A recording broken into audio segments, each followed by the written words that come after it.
Olá, irmãos, que alegria poder adentrar os vossos lares na transmissão deste culto. Que este seja um momento em que o seu lar se transforme em local de adoração e culto ao nosso Deus. Que a graça, a alegria, a paz do nosso Senhor e Salvador Jesus Cristo o abençoe neste tempo de adoração e louvor.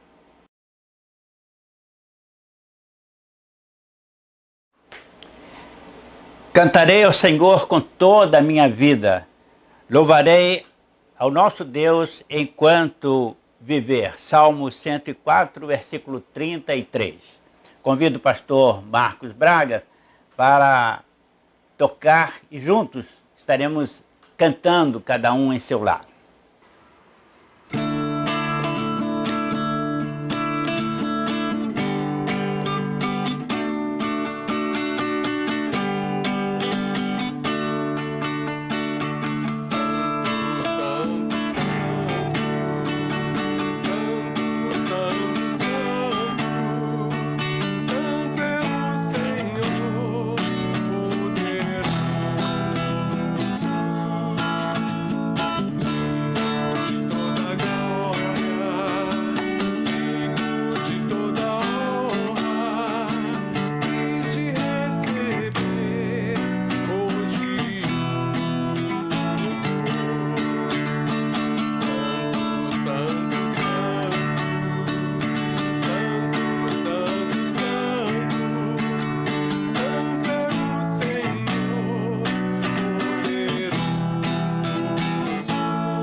a vida eterna, pra onde iremos nós?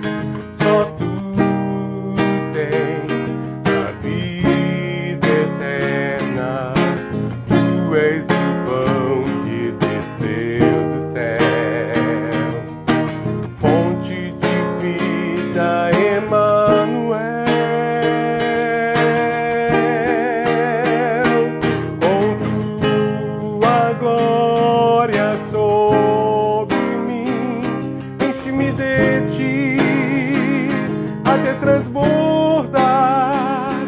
Eu nunca vou me saciar. Enche-me de ti até transbordar. Tu és o pão que desceu do céu,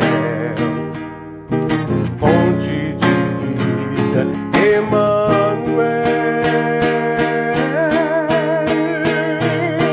Com tua glória sobre mim, enche-me de ti até transbordar. Eu nunca vou me saciar. Enche-me de ti até transbordar.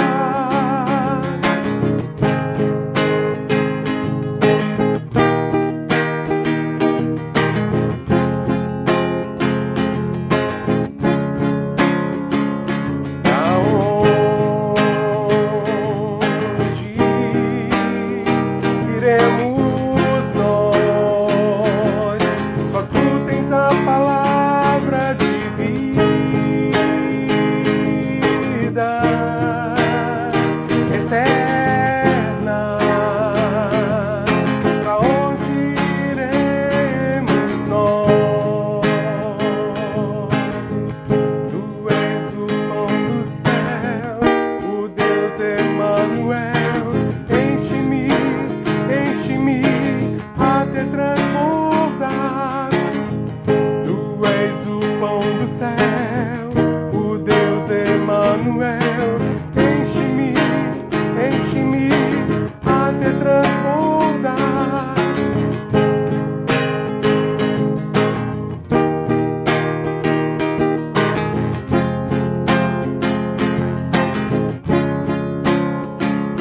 Com tua glória sobre mim, enche-me de ti até transbordar. Eu nunca vou me saciar. Enche-me de ti até transbordar.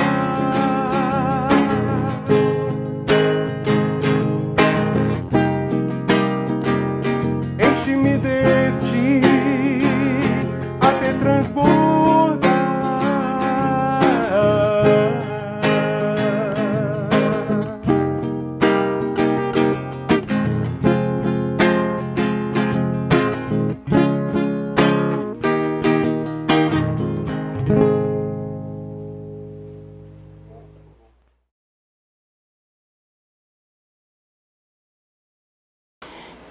Queridos, vamos passar agora ao momento do ofertório.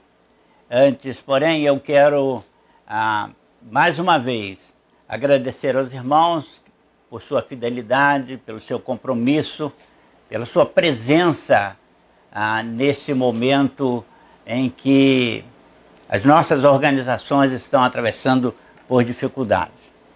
Continuamos pedindo as orações dos irmãos em favor da nossa convenção, dos missionários e de todos os compromissos que, como batistas, temos através da nossa convenção.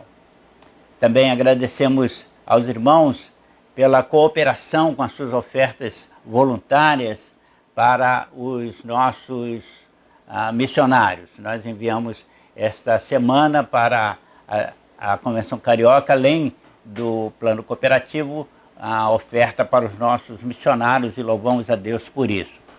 Mas também quero agradecer ao empenho dos irmãos, especialmente as irmãs que estão trabalhando diretamente na montagem das bolsas, Quero agradecer aos irmãos que têm cooperado com a campanha do quilo e têm nos abençoado. E abençoado a mais de 100 famílias que estão sendo atendidas por nossa igreja, famílias da igreja e famílias relacionadas à igreja e famílias vizinhas da igreja. Nós louvamos a Deus por esta oportunidade de servir fisicamente a esta gente e levar até eles também a palavra do Senhor Jesus Cristo. Trazei todos os dízimos à casa do tesouro, para que haja mantimento na minha casa. E fazei prova de mim, diz o Senhor, pois vos abrirei as janelas dos céus e derramarei sobre vós bênçãos tais que lhe venha maior abastança. Malaquias 3, versículo 10. Meus queridos, o dízimo não é apenas uma prova de fé, é uma manifestação de amor a Deus e reconhecimento por tudo quanto Ele tem feito em nosso favor. Que Deus abençoe o irmão, a irmã, o querido jovem que nesse instante está se disponibilizando para servir ao Senhor através dos seus bens materiais. Oremos. Pai querido, nós te agradecemos por esse dia, pelo privilégio deste encontro e a alegria nesse instante de participarmos do crescimento físico do teu reino, contribuindo, Senhor Deus, com os nossos dízimos, com as nossas ofertas. Abençoe, Senhor, esses valores que estão sendo disponibilizados para a tua agência aqui, primeira da freguesia em Jacarepaguá. Dê, Senhor, sabedoria e responsabilidade àqueles que estão administrando esses bens, para que o façam com lisura, com compromisso e reconhecendo que estão tratando de bens que pertencem fisicamente ao teu reino. Pai querido, abençoe aqueles que estão sendo alcançados através da presença da tua igreja nesse bairro. Que, Senhor, esses corações possam entender o plano de salvação. E aqueles que são salvos, que possam, Senhor Deus, crescer no conhecimento e na graça e na relação com o Senhor. Nós oramos em nome de Jesus. Amém.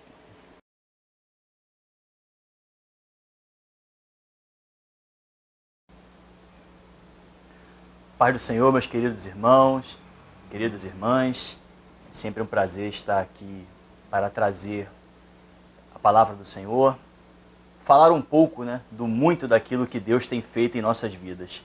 Quero desejar a paz do Senhor também para você, querido amigo, querida amiga que está nos visitando nesse canal pela primeira vez, ou quem sabe até pela segunda ou terceira vez. Quero te convidar a abrir sua Bíblia lá no texto de Mateus, Evangelho de Mateus, vamos ler no capítulo 16, do versículo 1 ao versículo 20. E o título da mensagem de hoje é Para que existe a igreja? Vamos hoje conversar sobre a finalidade da existência da igreja. Afinal, para que existe a igreja? Então, quero convidar você a ler comigo Mateus 16, do 1 ao 20. Vamos lá. Versículo 1. Os fariseus e os saduceus aproximaram-se de Jesus e o puseram à prova, pedindo-lhe que lhes mostrasse um sinal do céu. Ele respondeu: quando a tarde vem, vocês dizem, vai fazer bom tempo, porque o céu está vermelho. E de manhã, hoje haverá tempestade, porque o céu está vermelho e nublado. Vocês sabem interpretar o aspecto do céu, mas não sabem interpretar os sinais dos tempos. Uma geração perversa e adúltera pede um sinal miraculoso, mas nenhum sinal lhe será dado, a não ser o sinal de Jonas. Então Jesus os deixou e retirou-se. Indo os discípulos para o outro lado do mar, esqueceram-se de levar pão. Disse-lhe Jesus: estejam atentos e tenham cuidado com o fermento dos fariseus e dos saduceus. E eles discutiam entre si, dizendo: é porque não trouxemos pão. Percebendo a discussão, Jesus lhes perguntou: homens de pouca fé, por que vocês estão discutindo entre si sobre não terem pão? Ainda não compreendem? Não se lembram dos 5 pães para os 5.000 e de quantos cestos vocês recolheram? Nem dos 7 pães para os 4.000 e de quantos cestos recolheram? Como é que vocês não entendem que não era de pão que eu estava lhes falando? Mas tomem cuidado com o fermento dos fariseus e dos saduceus. Versículo 12. Então entenderam que não estava lhes dizendo que tomassem cuidado com o fermento de pão, mas com o ensino dos fariseus e dos saduceus. Chegando Jesus à região de Cesareia de Filipe, perguntou aos seus discípulos: quem os homens dizem que o Filho do Homem é? Eles responderam: alguns dizem que é João Batista, outros Elias, e ainda outros Jeremias ou um dos profetas. Versículo 15. E vocês? Perguntou ele. Quem vocês dizem que eu sou? Simão Pedro respondeu: tu és o Cristo, o Filho do Deus vivo. Respondeu Jesus: feliz é você, Simão, filho de Jonas, porque isto não lhe foi revelado por carne ou sangue, mas por meu Pai que está nos céus. E eu lhe digo que você é Pedro, e sobre esta pedra edificarei a minha igreja, e as portas do Hades não poderão vencê-la. Eu lhe darei as chaves do reino dos céus. O que você ligar na terra terá sido ligado nos céus, e o que você desligar na terra terá sido desligado nos céus. Então advertiu a seus discípulos que não contassem a ninguém que ele era o Cristo. Amém. Querido, não feche a sua Bíblia, mantenha ela aberta, porque juntos nós vamos, ao longo dessa mensagem, voltar ao texto para entendermos melhor qual é o recado de Deus para as nossas vidas. Convido então a fechar seus olhos e vamos orar para que Deus abençoe a mensagem que Ele quer que nós escutemos hoje. Pai, nós te agradecemos, Deus, porque o Senhor tem cuidado de nós.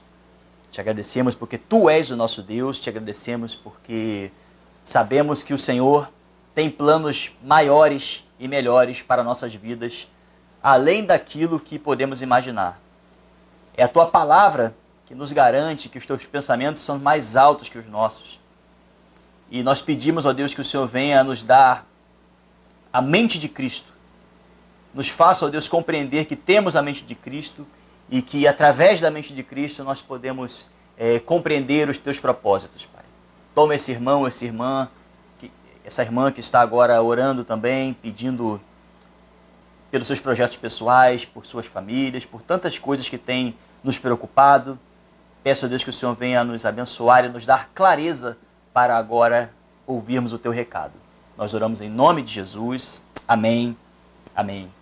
Graças a Deus. Bom, querido, em primeiro lugar eu quero demonstrar aqui a minha gratidão a Deus pelo 48º aniversário da PIB Freguesia, a primeira igreja batista da freguesia, né? Completou agora no dia 2 de julho, 48 anos de existência, né? E nós estamos aqui em clima de festa, né? Clima de festa, mas infelizmente, né, dessa vez não vai ter bolo, né? O aniversário foi comemorado à distância, né? E não teve aquela comunhão gostosa entre os irmãos, aquele bolo tradicional. Mas se Deus quiser, em breve estaremos reunidos, né, livres desse vírus, para voltarmos a nos reunir presencialmente, né? Estamos orando para o retorno das nossas atividades. Mas quando nós falamos em aniversário da igreja, né, no nosso caso aqui especialmente aniversário da PIB Freguesia, me vem à mente uma pergunta muito pertinente sobre a igreja em si. Por que existe a igreja, né? Para que existe, no nosso contexto aqui, a primeira igreja batista da freguesia de Jacarepaguá? Não é? Qual é o propósito da nossa existência como primeira igreja batista da freguesia de Jacarepaguá? Ou talvez você que esteja aí nos assistindo não seja membro da nossa igreja, né? Fica aí o convite, caso você se sinta atraído. Mas qual é o motivo da nossa existência como igreja? Por que nos reunimos como igreja? Por que essa igreja foi plantada aqui? Ou, estendendo, né, a pergunta, tornando um sentido mais amplo o sentido dessa pergunta, para que existe uma igreja, né? Será que se essa igreja aqui, por exemplo, se ela fosse desfeita, vamos pensar nessa ocasião, se ela deixasse de existir, será que o bairro em volta, a comunidade aqui do entorno, será que ela perceberia que esta igreja deixou de existir? No seu caso, por exemplo, meu irmão, será que lá onde você congrega, se a sua igreja deixasse de existir, será que a comunidade em volta perceberia que a igreja deixou de se reunir? Será que ela perceberia que não há mais reunião naquele local? Ou melhor, pense comigo agora naquele tão esperado dia, no grande dia do arrebatamento da igreja, né? Quando seremos, como diz a palavra, né? Num piscar de olhos, seremos teletransportados para um outro lugar, né? Que Jesus nos prometeu, que está nesse momento preparando para a nossa chegada. Será que quando esse momento, quando a igreja for arrebatada, as pessoas em volta perceberão a nossa ausência?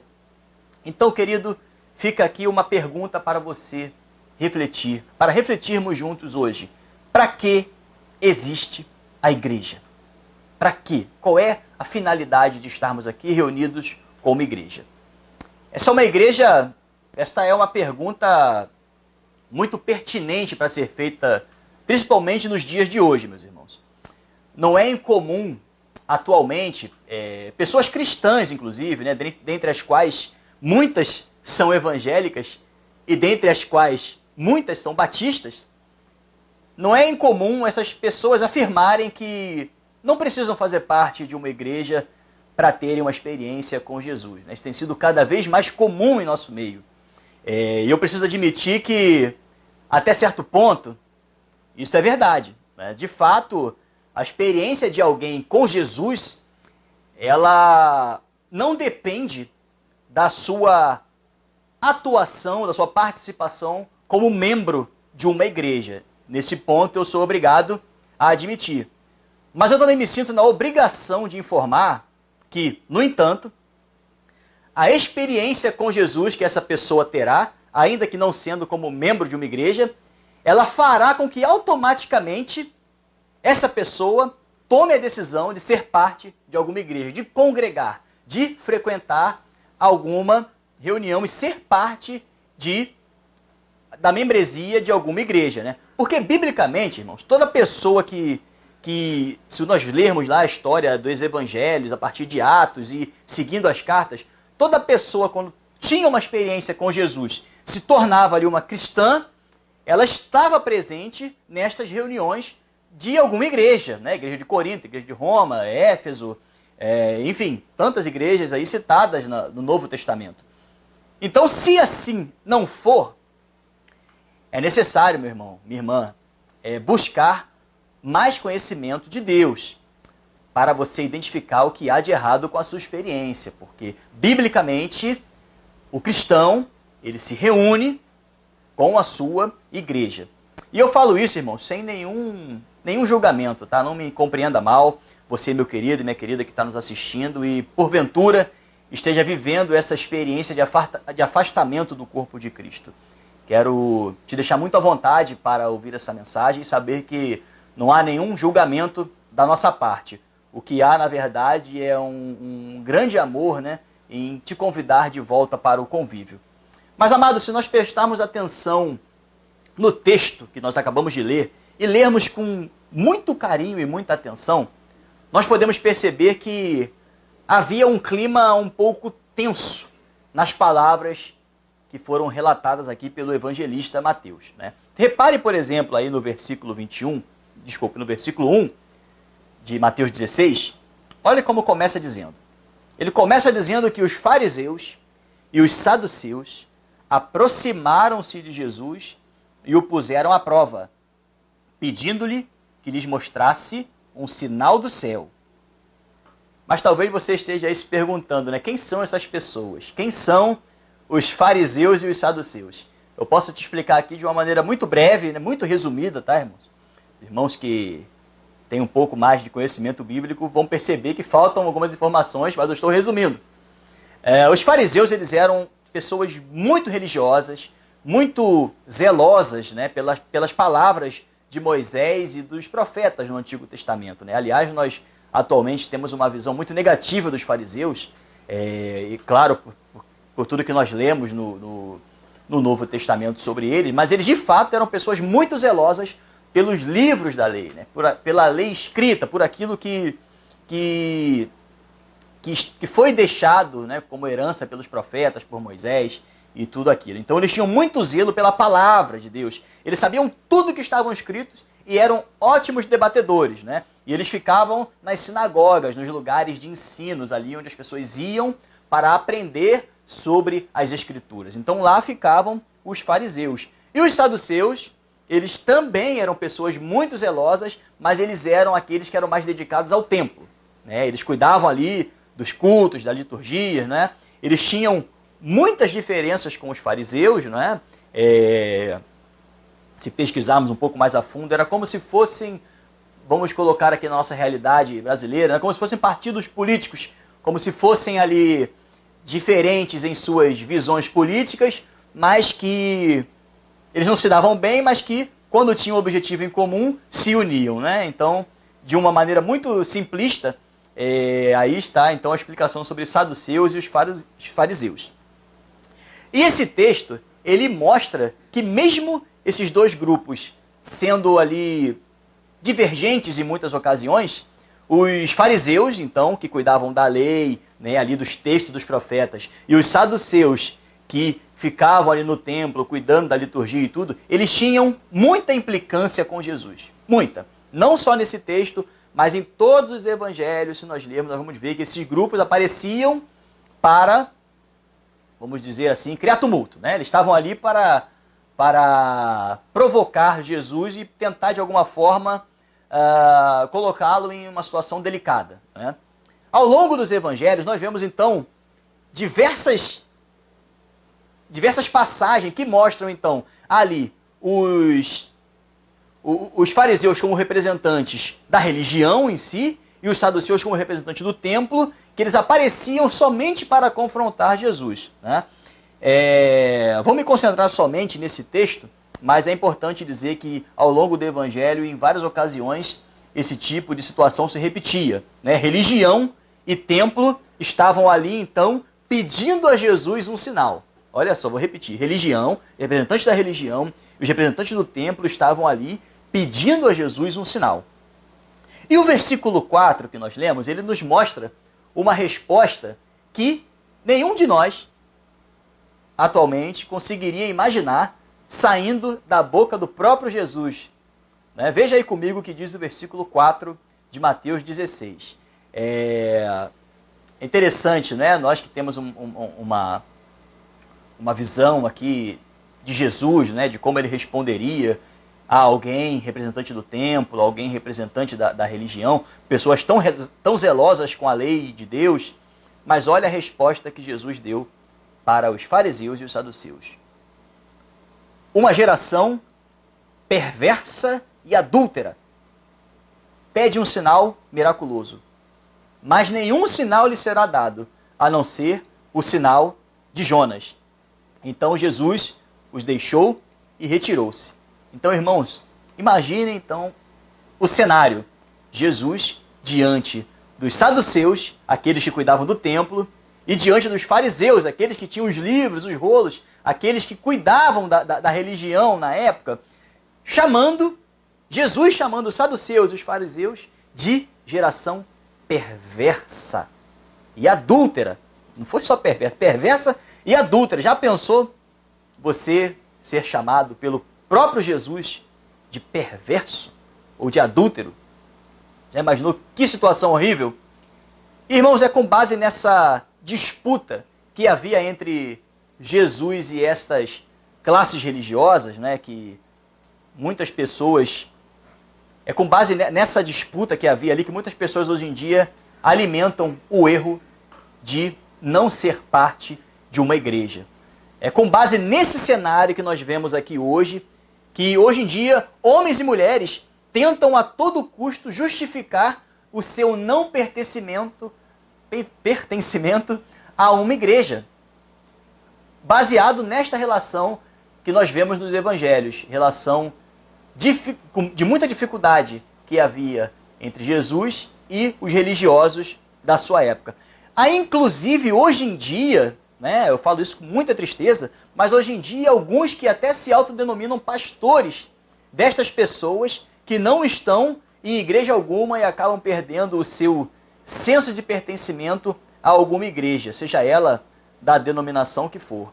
Então hoje existem pessoas que fomentam esse tipo de condição, que alguém não seja parte de uma igreja, né? Se baseando nesta relação em que Jesus tinha com os religiosos do seu tempo. Muitos utilizam o argumento de que Jesus rompeu com a religiosidade, né?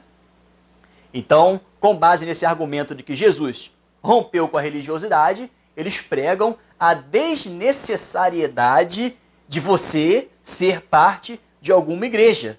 Isso é amplamente dito hoje em dia, né? Principalmente nos canais digitais, né? Aí na internet.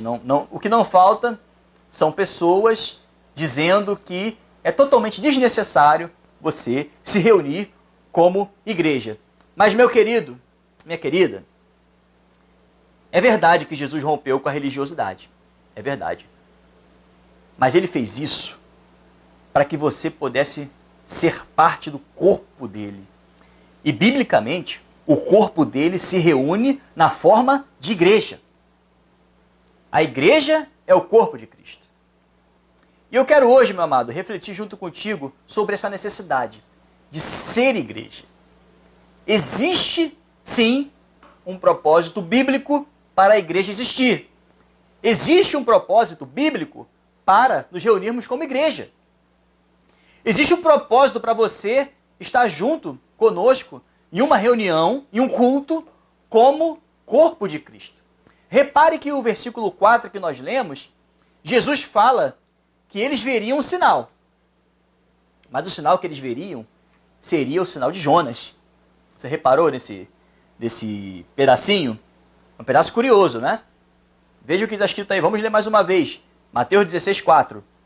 Uma geração perversa e adúltera pede um sinal miraculoso, mas nenhum sinal lhe será dado, a não ser o sinal de Jonas. Querido, repare que este sinal de Jonas não é a primeira vez que Jesus ele dá essa resposta na Bíblia, né? Como eu falei, esse tipo de situação em que nós vemos ali os religiosos debatendo com Jesus, ela se repete ao longo dos evangelhos.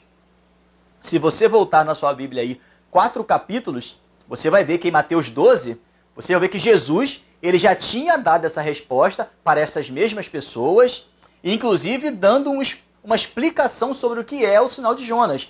Se você ler lá, por exemplo, Mateus 12, versículo 40, você vai ver que Jesus vai dizer, olha, assim como Jonas esteve 3 dias e 3 noites no ventre lá do grande peixe, o Filho do Homem ficará 3 dias e 3 noites no coração da terra. Então Jesus ele estava dizendo, sabe o que para essas pessoas, meu querido? Ele estava dizendo o seguinte, olha, eu vou fazer tudo novo. Essa religiosidade, que isso Jesus falando para os fariseus e os saduceus, essa religiosidade que vocês pregam vai ser transformada em amor a Deus de verdade. Não vai ser somente uma aplicação de algo que está escrito, vai ser algo verdadeiro. Essas reuniões que vocês, saduceus, fazem no templo, elas vão virar verdadeiras celebrações ao Deus vivo. Não vai ser simplesmente algo formal, formalizado daquilo que está na letra da lei. Foi isso que Jesus estava dizendo para eles. Jesus estava dizendo que Jonas ficou 3 dias no fundo do mar, lá dentro do peixe, e com ele toda aquela religiosidade que Jonas carregava, aquela doutrina legalista, né, que o impedia de levar a mensagem de Deus àqueles outros povos, tudo aquilo que foi com ele para dentro do grande peixe, nas profundezas do mar, quando Jonas saiu, ele saiu transformado e foi cumprir o seu chamado como um verdadeiro profeta. Esse é o sinal de Jonas. Meu querido, minha querida, entenda uma coisa, por favor. Você hoje que se encontra sem igreja, ou talvez desmotivado para atuar como membro na sua igreja, você que talvez tenha se chateado por alguma coisa, ou seja lá por qual for o motivo, você acha que não se enquadra mais, que não se encaixa na sua igreja, seja lá pelo motivo que for. Aliás, talvez você também que se apegou a alguma pregação de alguém que disse que está em uma igreja irrelevante, né? Sabemos que existe hoje esse tipo de pregação por aí, pessoas que dizem que está em uma igreja irrelevante.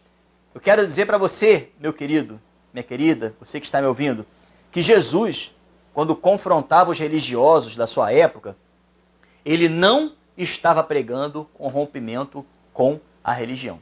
Não era isso.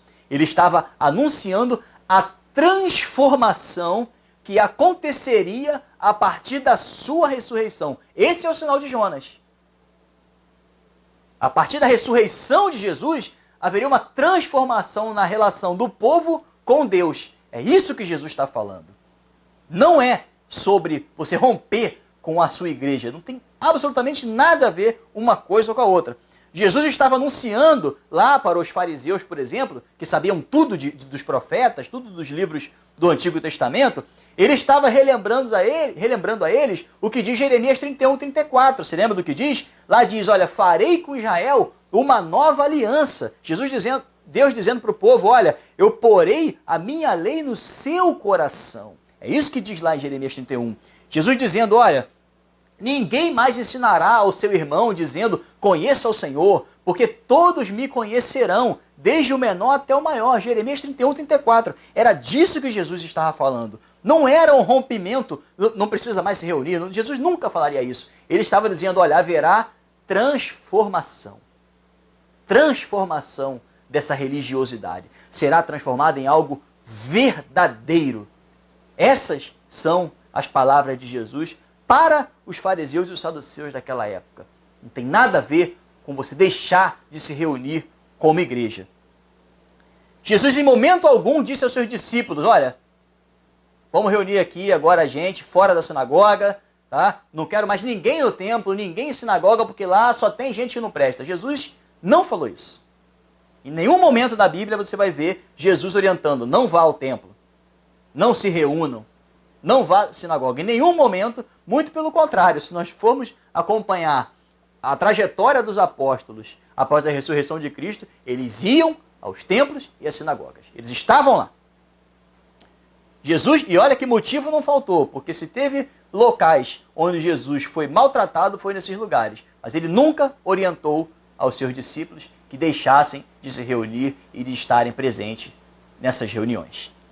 A única recomendação que Jesus, com relação aos fariseus e saduceus, ele nos deu, está lá nos versículos 11 e 12, que nós já lemos, mas te convido a ler de novo junto comigo. Veja só o que diz. Versículo 11. Como é que vocês não entendem que não era de pão que eu estava lhes falando? Mas tomem cuidado com o fermento dos fariseus e dos saduceus. Versículo 12. Então entenderam que não estava lhes dizendo que tomassem cuidado com o fermento de pão, mas com o ensino dos fariseus e dos saduceus. Querido, uma coisa é o ensino, esse ensino que Jesus estava criticando, dos fariseus e dos saduceus. Outra coisa é o ensino dos profetas e dos apóstolos. São coisas diferentes. Não confunda os ensinos errados que você tem visto por aí, que vêm sendo divulgados por aí, com os ensinamentos que a Bíblia tem para nos abençoar. É muito comum, hoje em dia, algumas pessoas veem algo, agora em tempos digitais, não é? Onde qualquer pessoa pode ligar uma câmera e pode falar o que bem entender, inclusive sobre a Bíblia.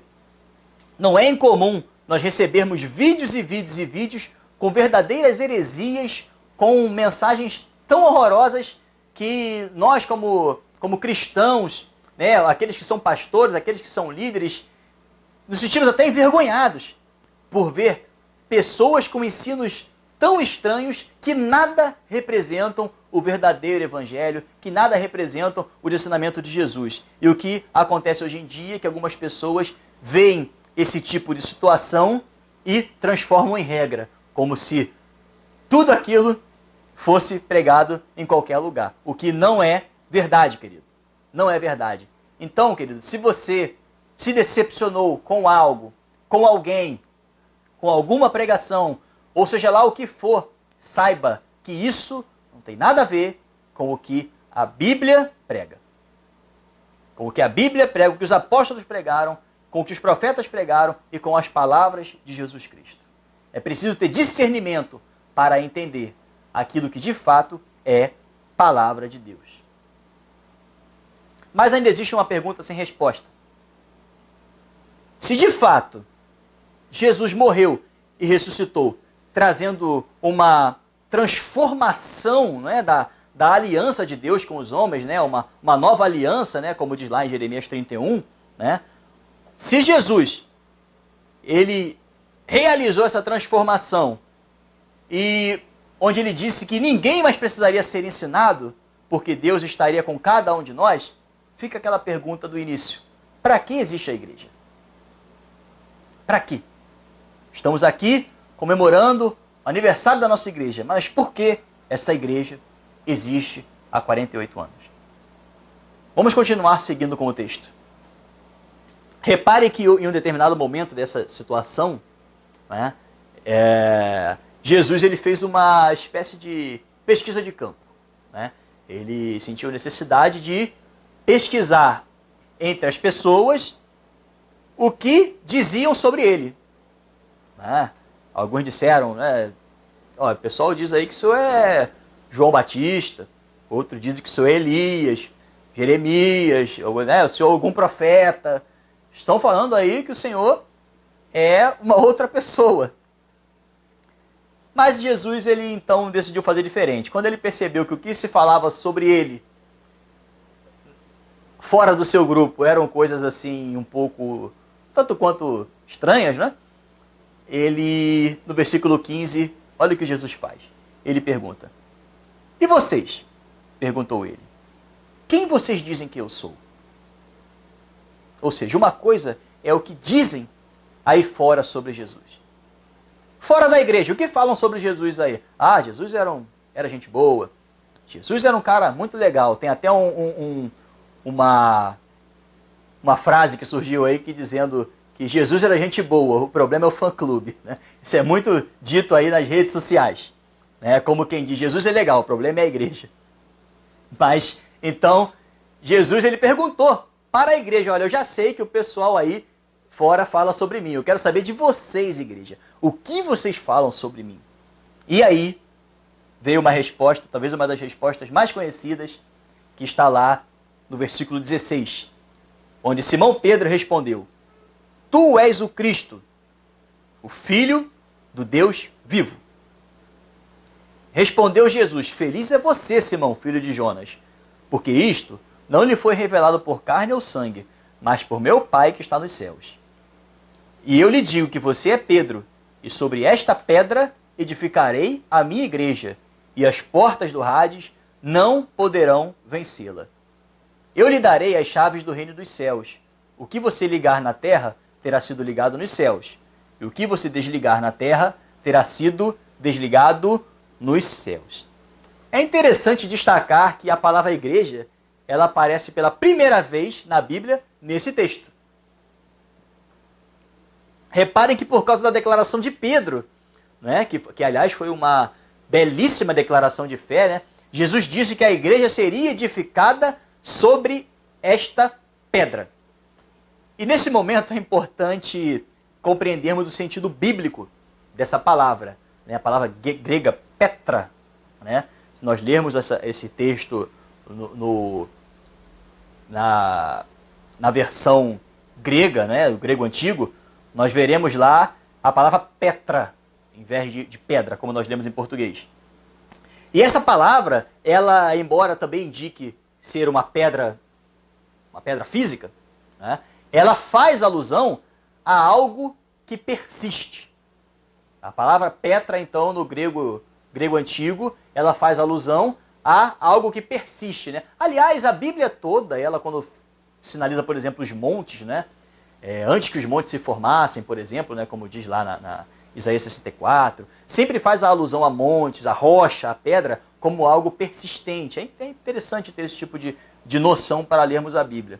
Então, quando ele fala aqui que sobre esta pedra edificarei a igreja, está falando da persistência. Então, Jesus está afirmando que sobre esta afirmação persistente ali de Pedro, ele estava edificando a sua igreja. Repare que Jesus era um homem de fé, não é? Porque se tinha uma coisa que o apóstolo Pedro não tinha como característica, era a persistência, né? Pedro desistiu várias vezes ao longo da caminhada, né? Mas Jesus, ele usou a declaração de Pedro como exemplo de persistência, quando ele afirma, olha, eu tenho certeza que tu és o Cristo, Filho de Deus vivo. Ele usa essa declaração para afirmar a sua igreja. E além disso, uma outra coisa interessante, após dizer como ele edificaria a sua igreja, ele finalmente nos deu a resposta que nós buscamos durante toda essa mensagem, né? Para que existe a igreja? Né? Jesus respondeu no versículo 19. Olha o que ele diz. Eu lhe darei as chaves do reino dos céus. O que você ligar na terra será ligado nos céus. E o que você desligar na terra terá sido desligado nos céus. Querido, essa palavra ligado, né, ela também vem de uma palavra grega chamada dedemenon. Né? Dedemenon, ela é o verbo deo, que significa amarrar, no sentido de unir. Né? Se você tiver curiosidade, buscar aí o sentido do verbo deo, você vai ver que ele significa ali como se unir no sentido de elos de corrente. Né? Se você tem as correntes se unindo uma a outra, esse é o sentido de ligar, quando Jesus usa nessa passagem que nós estamos lendo. Então, quando a Bíblia diz que a igreja terá a função de ligar na terra aquilo que será ligado nos céus, a igreja, ela tem a função de unir. Né? O verbo del, ele significa unir, amarrar com força, prender com força. Se você quer um exemplo bem claro, é como se fosse uma solda. Né? É isso que Jesus está dizendo. A igreja tem a função de unir, ali como se fosse uma solda, de forma muito forte. E querido, Jesus aqui está falando de você.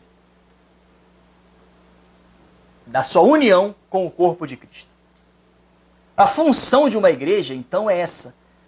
Anunciar com persistência, né? A palavra petra, persistente. Anunciar com persistência ao mundo qual é a vontade de Deus para a vida daqueles que serão ligados aos céus.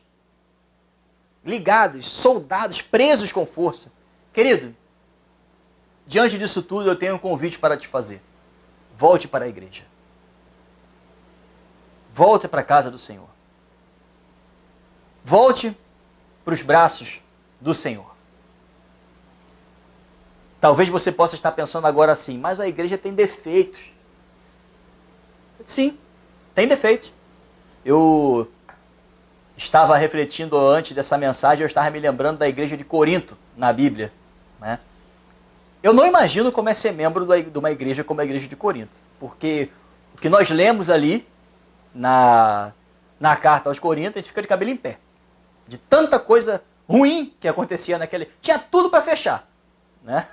Mas não era a vontade de Deus que aquela igreja deixasse de existir. Deus estava ali querendo curar a igreja. Mas, meu querido, embora uma igreja tenha defeitos, isso não diminui a função da igreja de ligar na terra aquilo que será ligado no céu.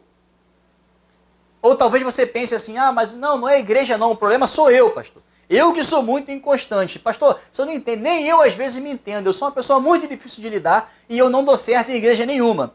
Olha, meu querido, eu quero te lembrar do motivo que Jesus escolheu Pedro. Você lembra que ele escolheu Pedro? O mais inconstante do grupo, Jesus usou como exemplo de persistência. E não só usou como exemplo de persistência, como aproveitou a declaração dele para falar algo belíssimo sobre a igreja.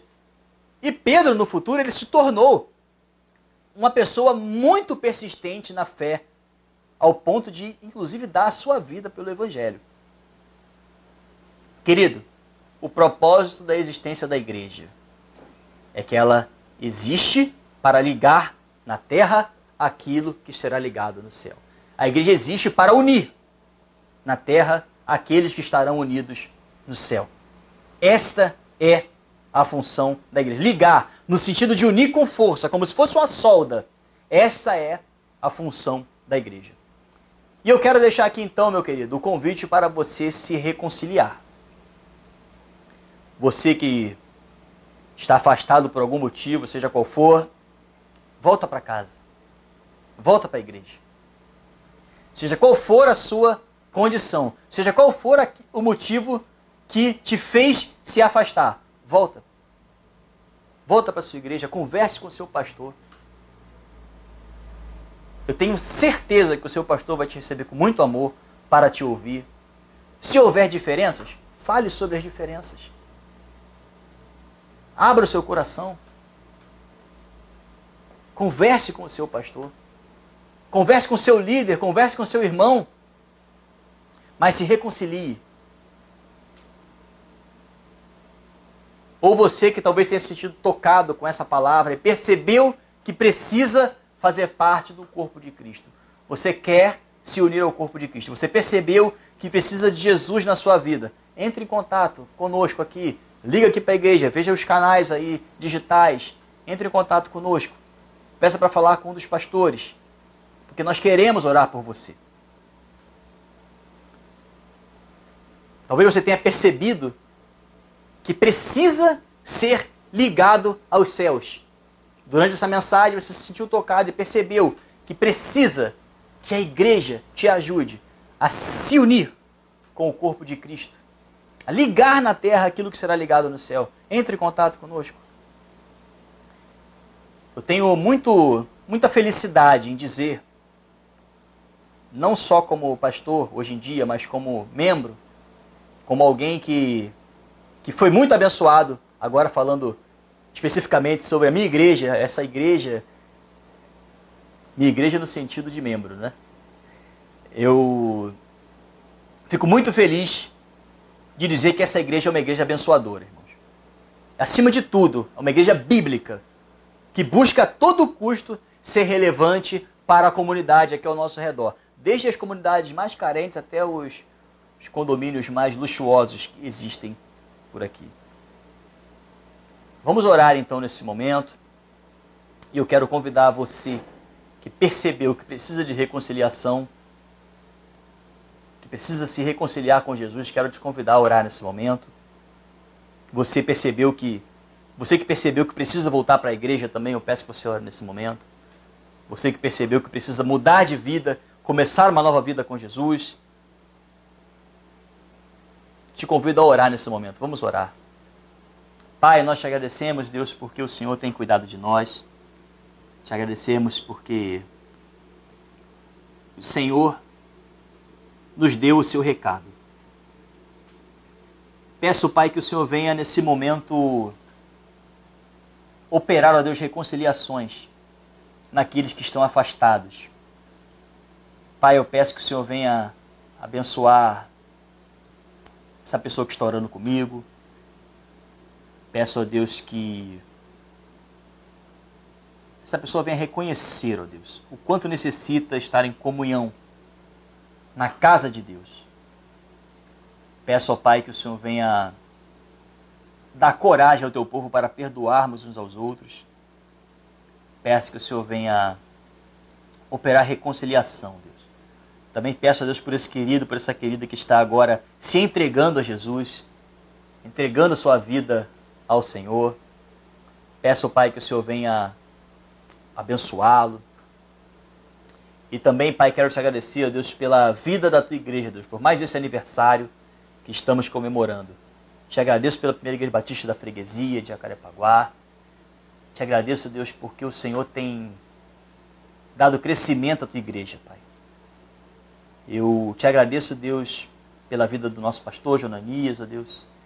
Peço que o Senhor venha abençoá-lo, Deus. Dê a ele fortalecimento, Deus, espiritual.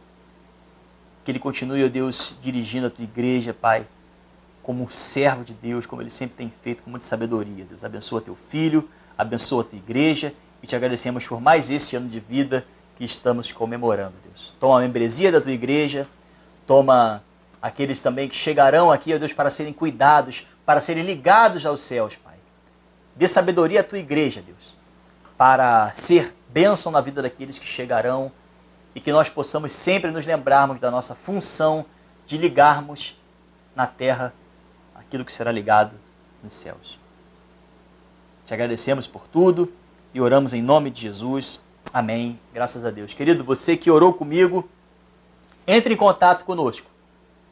Pode procurar aqui na nossa igreja o pastor Jonanias, pastor Wagner, ou a mim, pastor Rodrigo, pastor Wellington. Saiba que estamos de braços abertos para você que deseja se reconciliar e para você que percebeu que precisa de Jesus na sua vida. Que Deus te abençoe e fique com Deus.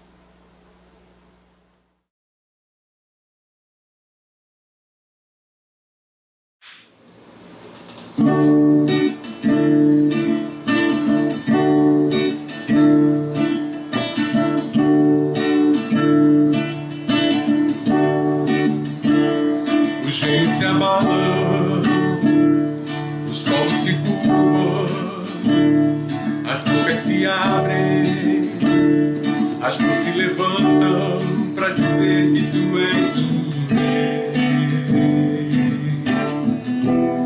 para dizer que tu és o Senhor. Os reinos se abalam, os povos se curvam,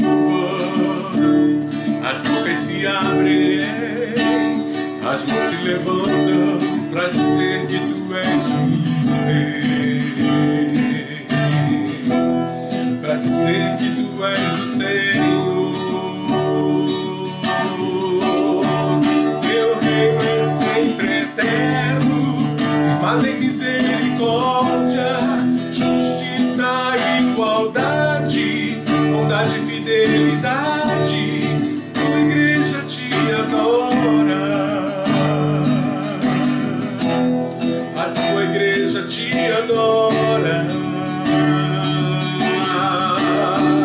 Teu reino é sempre eterno, firmado em misericórdia, justiça e igualdade, bondade e fidelidade. Tua igreja te adora, a tua igreja te adora. Os reinos se abalam, os povos se curvam, as bocas se abrem, as mãos se levantam para dizer que tu és o rei, para dizer que tu és o Senhor.